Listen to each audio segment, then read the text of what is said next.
Pour le climat à l'Assemblée nationale. Dans le feu de l'action, il y a des fois, on peut aller très loin.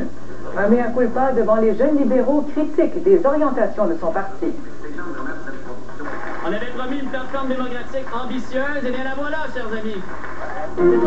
La communauté tamoule de Vancouver se mobilise. I know what it means to be a refugee. Elle veut venir en aide aux réfugiés arrivés en Colombie-Britannique. Dernière messe à Québec pour le cardinal Marc Ouellette. Plusieurs personnes ont pu être heurtées ou peinées. Il part au Vatican en laissant derrière lui la controverse.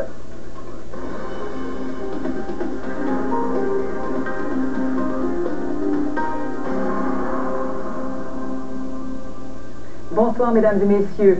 Jean Charest prend sa part de responsabilité dans la dégradation des échanges à l'Assemblée nationale. Il s'engage à adopter un ton plus conciliant pour combattre le cynisme face aux élus. Il invite aussi le PQ à faire comme lui et à changer de leader parlementaire. Et José, on peut dire que les jeunes libéraux ont abordé des questions délicates. C'est vrai, Claudine, sauf qu'il n'y a pas eu en fin de semaine de discussion sur le sujet qui a souvent enflammé les discussions à l'Assemblée nationale, à savoir la demande répétée d'enquête publique sur de possibles liens entre l'industrie de la construction et le financement des partis politiques. Quant au ton qui devrait changer, eh bien, on saura le 21 septembre, au moment où la session va reprendre, si on va passer de la parole aux actes.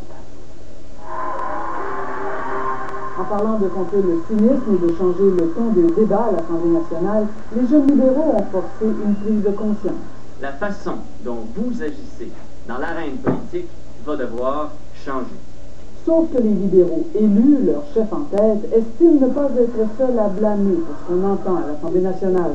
L'opposition, bien sûr, est pointée du doigt, mais aussi les médias qui ont relayé ce que Jean Charest appelle des insinuations, que ce soit sur le financement politique ou l'obtention de permis de garderie. Quand on est dans un environnement où les débats sont plus sur les insinuations que sur le fond, bien forcément, ça amène ces réactions-là.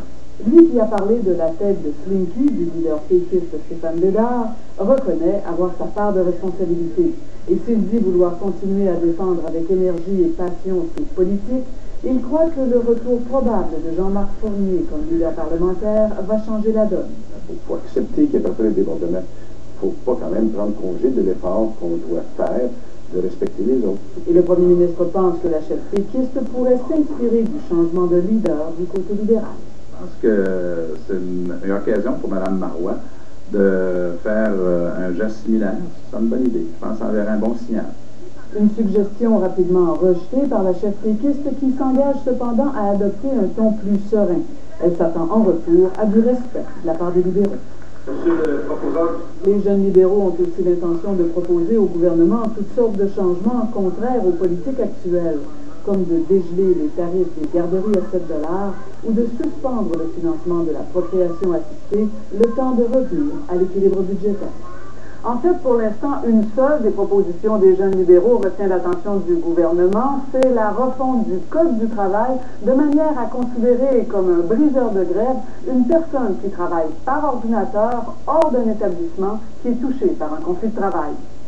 José Thibault, Radio-Canada, Saint-Augustin-de-Desmaures. Le chef du Bloc québécois, Jésus Seff, a eu droit à un vibrant hommage à Montréal pour souligner les 20 ans de son élection à titre de premier député souverainiste à la Chambre des communes.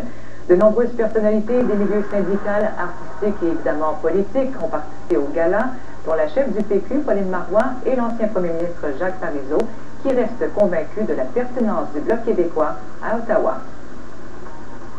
L'hommage de ce matin montrait ça, à quel point le Bloc travaille ses dossiers, a eu une action très précise à la Chambre des communes. Le Bloc a depuis 20 ans une remarquable pertinence politique et il continue d'avoir. La GRC confirme qu'un passager tamoul est mort durant le voyage du navire qui a accosté vendredi en Colombie-Britannique. Les autres réfugiés seraient en bonne santé et on devrait connaître demain leur nombre exact. Pendant ce temps, la communauté tamoule du pays se mobilise pour offrir son aide. Dominique Panebianco. C'est dans ce centre de détention que les autorités ont logé les femmes immigrantes tamoules, arrivées sur le cargo vendredi. Cette avocate est venue dans le but de les aider. C'est la première fois qu'elle vient et elle ne sait pas à quoi s'attendre. Ce prêtre catholique a aussi fait le déplacement. Lui-même a été réfugié. Whatever way to just comfort them, because I know what it means to be a refugee. Je veux juste leur apporter un peu de réconfort. Mais finalement, les autorités lui ont interdit l'entrée. Depuis le transfert des immigrants dans les centres de détention, la communauté tamoule locale s'organise. Dans ce temps, une rencontre d'information permet de faire le point. Les participants inquiets veulent savoir si des proches sont parmi les nouveaux arrivants. Personne ne sait exactement où sont logées les femmes qui ont des enfants. Des responsables tentent de recruter des traducteurs bénévoles. Parce que lundi, les entretiens avec les services d'immigration commencent. La grande majorité des passagers du navire devraient demander l'asile politique, un processus long et compliqué qui peut durer 2 ans. Autant, beaucoup sont d'anciens réfugiés tamouls qui ont fui le Sri Lanka dans les années 80. Ils sont conscients que l'arrivée du navire suscite la controverse et ils veulent éviter l'amalgame entre leur peuple et le terrorisme. Cette femme demande un peu de compassion pour son peuple qu'elle dit persécuté. La communauté tamoule de la Colombie-Britannique n'est pas aussi importante que celle de Toronto.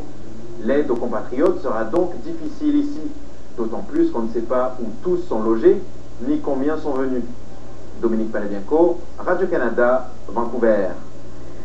La bataille de l'uranium qui a fait tant de bruit l'hiver dernier sur la côte nord se déplace à Québec. Des opposants au projet de mine à cette île s'apprêtent à ériger un campement devant l'Assemblée nationale. Ils réclament un moratoire sur l'exploitation de l'uranium dans la province. Francis Labbé. Ces militants de cette île se préparent à faire beaucoup de bruit à Québec. Et on va vivre là 24 heures par jour. Jusqu'à jeudi, le groupe Cette île sans uranium va installer un faux campement minier devant l'Assemblée nationale. Il veut profiter de la reprise des travaux de la commission parlementaire sur les modifications à la loi sur les mines pour faire passer son message à toute la province. Qu'on n'en produise pas sur le territoire, donc pas de centrale, pas de mine d'uranium, puis par la bande, pas d'exploration. Depuis 2 ans, cette île livre une véritable bataille contre l'uranium, soit depuis que l'entreprise Terra Venture a commencé à chercher de l'uranium à l'intérieur même des limites de la ville. C'est situé à la tête du lac qui est notre principale source d'eau potable. De manifestation en pétition, l'opposition au projet a atteint son comble lorsqu'une vingtaine de médecins de cette île ont menacé de démissionner si une mine d'uranium voit le jour dans la région. La psychiatre Isabelle Gingras est du nombre. Là, on va encore peut-être risquer d'augmenter le taux d'infertilité au Québec. On ne sait pas trop ce que ça pourrait donner. Cette sortie des médecins a fait pencher l'opinion publique au point où, selon un sondage local, 9 personnes sur 10 s'opposent au développement d'uranium. Je me dis, si les médecins ils sont contre, puis ils sont censés prôner la bonne santé, fait que, en principe, je suis contre. Je suis contre ça. Je ne veux pas faire toute cette controverse jumelée à une chute du prix de l'uranium l'hiver dernier aura raison du projet de cette île. La compagnie a commencé à plier bagages. Mais les opposants ne veulent pas s'arrêter là. Et on demande au gouvernement d'instaurer, de décréter un moratoire d'au moins 3 ans sur l'exploration et l'exploitation des mines d'uranium. Pendant que cette île refuse des projets de développement de l'uranium sur son territoire, d'autres régions, comme le nord du Québec, sont plus ouvertes à l'idée et comptent bien, elles aussi, profiter des prochains jours pour faire passer leur message. Le débat de l'uranium ne fait donc que commencer. Francis Labbé, Radio-Canada, Montréal.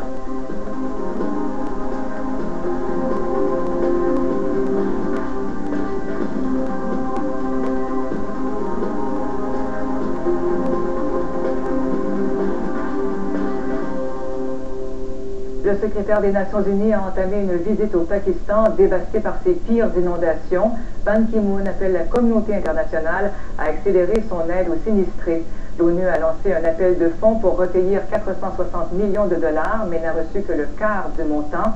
Les pluies de la mousson ont fait 1500 morts et 20 millions de sinistrés. Certains n'ont toujours pas accès à de la nourriture et de l'eau potable 2 semaines après le début de la crise. À venir au téléjournal, la communauté gay envahit le centre-ville de Montréal. Le défilé de la fierté attire 200 000 personnes.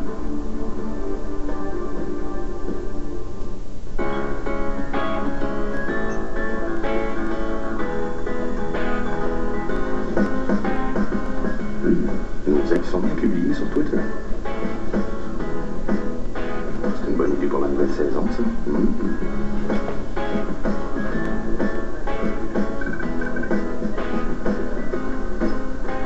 Dès le retour du Club des Ex, un sujet par jour à débattre sur Twitter. Suivez-nous.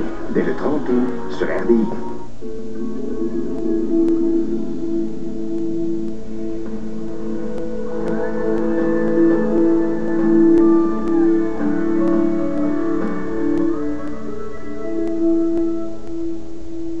Cette semaine, le grand solde d'été Kia. Nous liquidons nos derniers 2006. Profitez des meilleures offres de l'année.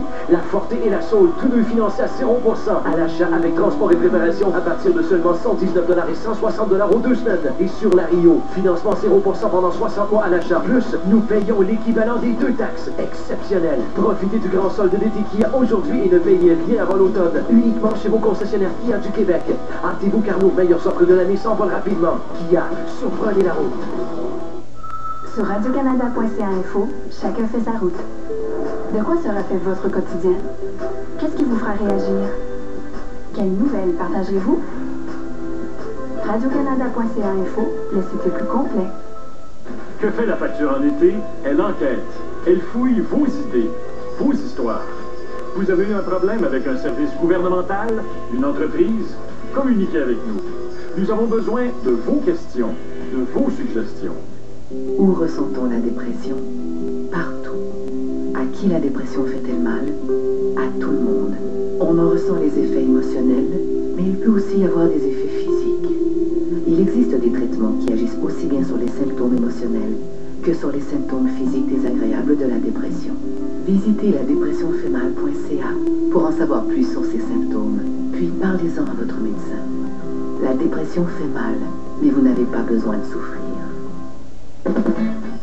Question santé, fini de s'encrouter. Il y a une multitude de façons de jouir d'une vie en santé. C'est pourquoi, chez Kashi, nous avons créé 10 savoureuses variétés de céréales avec notre propre mélange de 7 céréales entières. Parmi elles, des bouchées croquantes, des graines soufflées sucrées et des flocons avec granola. Nous croyons que vous pouvez vivre en santé, quelle que soit la façon qui vous rend heureux. Kashi, 7 céréales entières en mission.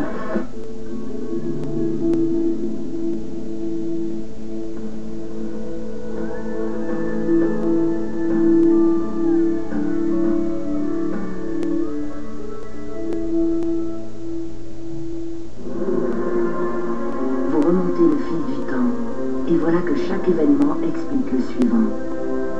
La Deuxième Guerre mondiale. Quels furent les germes du chaos? Pourquoi telle stratégie, telle alliance, tel mensonge? Une histoire en 13 épisodes, avec la plus grande collection actuelle de films inédits. La Deuxième Guerre mondiale en couleur, dans le cadre des grands reportages les mercredis 20h sur RDI.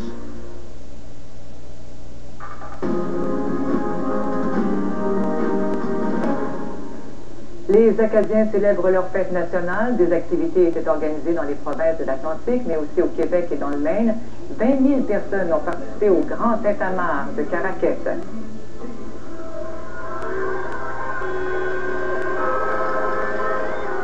Et les célébrations se poursuivent ce soir. Des spectacles ont lieu dans plusieurs villes.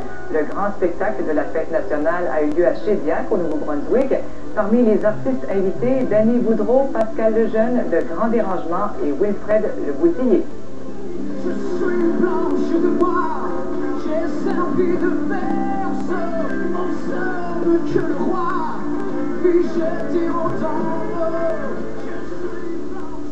Le cardinal Marc Ouellette a célébré sa dernière messe en sol québécois. Il part à la fin du mois occuper de nouvelles fonctions au Vatican. L'archevêque de Québec a demandé pardon à ceux qui ont été choqués par ses positions sur l'avortement, sans pour autant les renier. Pascal Poinlane. Une ovation en pleine cathédrale pour souligner le départ du cardinal. Marc Ouellette a parlé du bonheur que lui ont procuré les 8 années passées comme archevêque de Québec. Dans son homélie, le cardinal a fait allusion aux controverses qu'il a soulevées. Je suis conscient que plusieurs personnes ont pu être heurtées ou peinées. Marc Ouellette dit qu'il lui a été difficile de rappeler la position de l'Église selon laquelle l'avortement est un crime, même en cas de viol. Le message de la vérité n'est pas toujours bienvenu.